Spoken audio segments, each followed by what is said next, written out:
Assalamualaikum warahmatullahi wabarakatuh. Alhamdulillah. Alhamdulillahi rabbil alamin. Wassalatu wassalam ala rasulihil karim. Amma ba'd. A'udzu billahi minash shaitonir rajim. Bismillahirrahmanirrahim. Ya ayyuhalladzina amanu taqullaha haqqa tuqatih wa la tamutunna illa wa antum muslimun. Rabbi shrah li sadri wa yassir li amri wahlul 'uqdatam min lisani yafqahu qawli. Rabbi zidni ilma. Allahumma faqihna fid din. Amin ya rabbal alamin. Today చిన్న నసిహత్ ఓకేనా.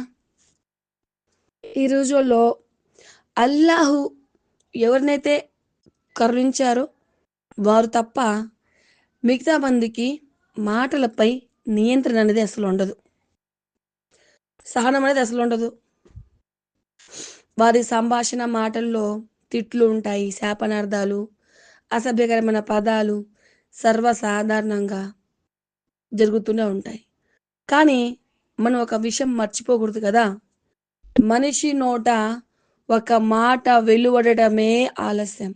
అతని దగ్గర ఒక పర్యవేక్షకుడు దాన్ని నమోదు చేయడానికి సిద్ధంగా ఉంటాడు. సూరా ఖాఫ్ 50వ సూర 18వ ఆయతును గ్రహించండి. అసభ్యమైన మాటలు మన పాపాల పట్టికను భారంగా చేస్తాయి. అవి మన ఈమాన్ను బలహీనపరుస్తాయి. అల్లాహ్ తాలా అసంతృప్తి చెందేటట్లుగా ఆ యొక్క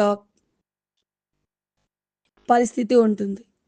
ఇదంతా మాత్రమే కాదు, చెడు మాటలు మన గౌరవాన్ని కూల్చేస్తాయి, మన వ్యక్తిత్వానికి మచ్చ వేస్తాయి, మన మాటల విలువను పూర్తిగా తగ్గిస్తాయి.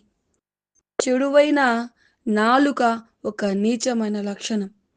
అలాంటి అలవాటు కలిగిన వారు ఎక్కువైన ఈ కాలంలో అసభ్యమైన నాలుక నుంచి వచ్చే మాటలకు ఎలాంటి విలువ ఉండదు. ముస్లింలుగా మన లక్ష్యం ఏముండాలి?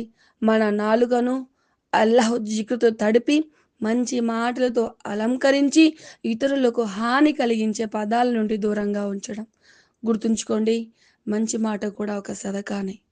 మాటల ద్వారా మన జన్నతు నిర్మించుకోవచ్చు, లేదా అల్లాహ్ కాపాడాలి వారిని.